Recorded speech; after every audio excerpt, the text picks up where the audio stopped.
For discrete random variable, one example problem is in this video.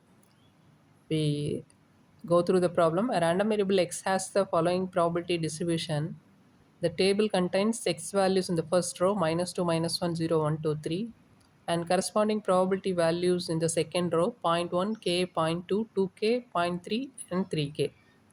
Question number 1, subdivision 1 is find k. Second subdivision, evaluate p of x less than 2 and p of -2 less than x less than 2.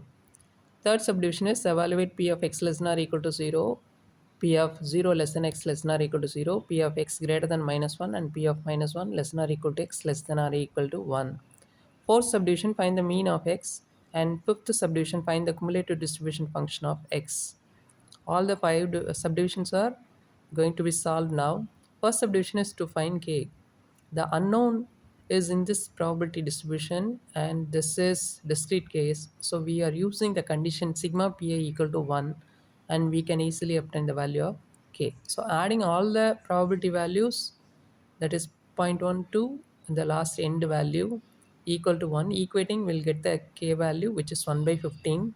Substituting k will get the exact distribution values. Second subdivision is to evaluate p of x less than 2. The main meaning is x values are taken up to 1 because -2, -1, 0, 1 are under the category less than 2. So here tick marks are given in the relevant places. 2 and 3 are not included because they are equal and greater case, not less than case.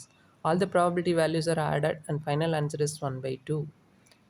Second part, in this second subdivision is p of -2 less than x less than 2. In between -2 and 2 values are taken -1, 0, 1. The tick mark is given in the respective entries. Probability values taken and added. Final answer is 2 by 5. So in this case, we are taking the values between -2 and 2, but -2 and 2 are not included. Next, third subdivision, p of probability values. The first one is p of x less than or equal to 0. The meaning is up to 0, that is -2, -1, 0. 3 tick marks are relevantly given and adding will get the answer. The next part, p of 0 less than x less than or equal to 0. We are here taking the values 1, 2, 3 because 0 is not included, strictly less than. So 1, 2, 3, 3 relevant probability values are added. So answer is 19 by 30. In each of the probability calculation, we may note the differences between less than or equal to, greater than or equal to. Now the part is to find the probability value of x greater than -1. So the respective values are 0, 1, 2, 3. The corresponding probability values are added, will get the value 25 by 30. Alternative part is x greater than -1. Instead, we take x less than or equal to -1 and then subtracting it from 1 will get the same answer. Either you can follow the direct path or alternate path will get the final answer as 25 by 30 because the alternate part contains limited values, only two cases compared with the previous part. It can be used simultaneously. Next, probability values of -1 less than or equal to x less than or equal to 1. So from -1 to +1, we can take all the x values and the corresponding probability values. They are -1, 0, 1. So respective probability values are added here and the answer is 6 by 15. The next one is mean value of x, which is not it studied, but for this specific case we directly take and use the formula sigma x px. E of x means mean value of x, that is expected value of x. For that formula is x value and the corresponding probability values are multiplied respectively and then adding all the relevant products will get the final answer as 16 by 15. First -2 respective 1 by 10. Similarly -1 corresponding probability value is 1 by 15. So each pair is multiplied and then adding the answer is given, which is 16 by 15. After mean value finding, the final subdivision is cumulative distribution finding. For cumulative distribution, capital F of x, we know the formula sigma pi up to x. X may lie in any gap or before -2 or after 3.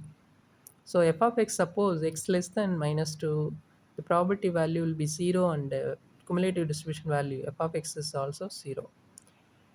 When x value lying in the gap -2 to 1, which is underlined in this, and the corresponding cumulative distribution function capital F of x will be up to the left hand point p of x equal to -2, the value is 1 by 10.